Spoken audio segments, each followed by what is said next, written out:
Hello again, everyone. Thanks for coming back to the Prairie Collections Vault. This is episode 2 of our mini-series, Dangers in the Vault, where we talk to you about scary museum objects. Last month, we talked about things in a collection that might have arsenic, and I showed you our arsenical pigeon.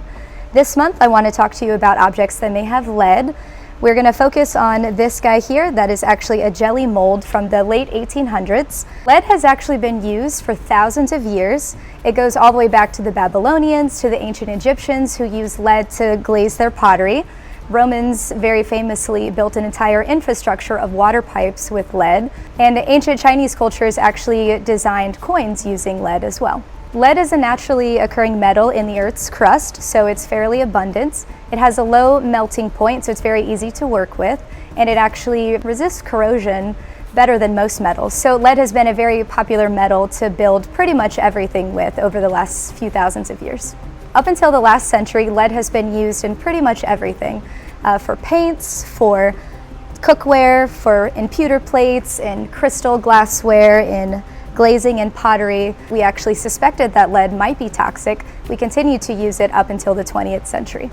Even people like Benjamin Franklin in the 1700s began to suspect that lead was actually causing people to experience a variety of symptoms and even die once they were exposed to high levels of the poison. We only have a few objects in our collection that we know for sure actually contain lead. So this jelly mold that I talked about earlier is one of the confirmed objects. We tested it back in 2005 and confirmed the presence of lead. So if you think you have a lead object in your collection at home, or if I'm looking at the objects in our collection, things that I will look for are dark patinas in the metal. So if it has darker gray areas, then it could be lead. If it has white powder as it corrodes, that could be a sign that it is a lead object. Pottery that is suspected to have a lead glazing is very dangerous to drink from. So you won't notice signs of lead poisoning immediately. Lead is a cumulative poison, which means it actually is stored in your bones. So every time you are exposed to lead, either by drinking from a pot that has lead or by making a jelly with your jelly molds, it gets added to your system, and eventually your body will have enough lead that you'll start to experience symptoms.